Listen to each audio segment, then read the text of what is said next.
네, 정동맨 김기철입니다.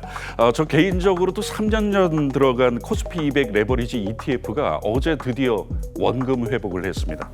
이런 분위기에서 여당의 상법 개정안이 더욱더 힘을 받는 분위기입니다. 매일경제에서 다뤘습니다. 주주 충실 의무 전자주 총무박은 재계는 기업 활동 위축 우려라는 제목입니다. 이재명 대통령이 대선 후보 시절부터 주주 이익 보호를 위해 강조한 상법 개정안이 새 정부 출범 한 달 만에 국회 본회의까지 일사천리로 통과할 가능성이 커졌다. 최근 코스피가 3,100을 넘나들며 실제 주가가 오르는 점이 국민의힘의 태도 변화를 이끌어낸 것으로 파악된다.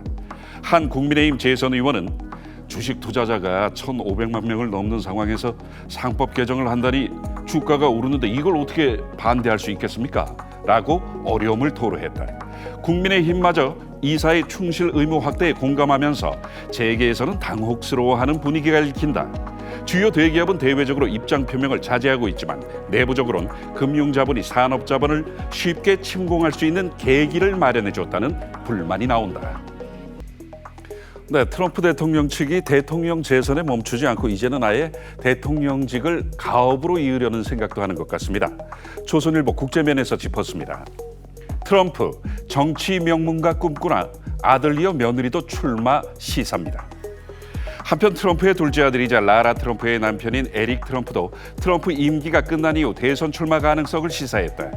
트럼프의 아들 며느리의 정계 진출 가능성이 잇따라 제기되면서 트럼프가 케네디, 부시, 클린턴 가문처럼 미국의 또 다른 정치 명문가를 꿈꾸고 있는 것 아니냐는 관측도 나온다.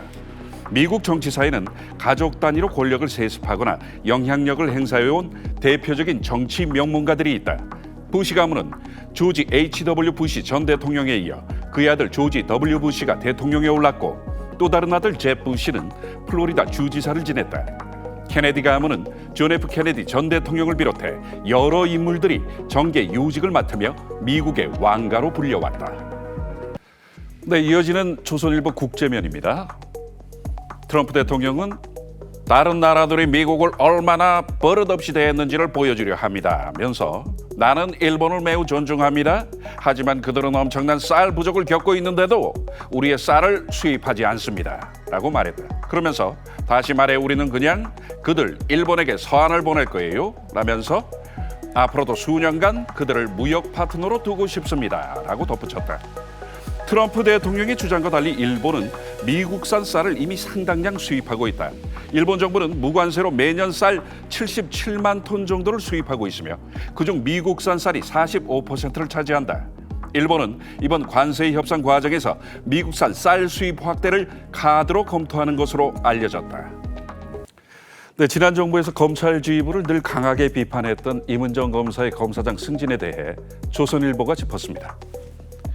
정치검사 논란 임은정 검사장 파격 승진 코드 인사 시작됐다. 검찰 안팎에서는 당황스럽다는 반응이 많았다.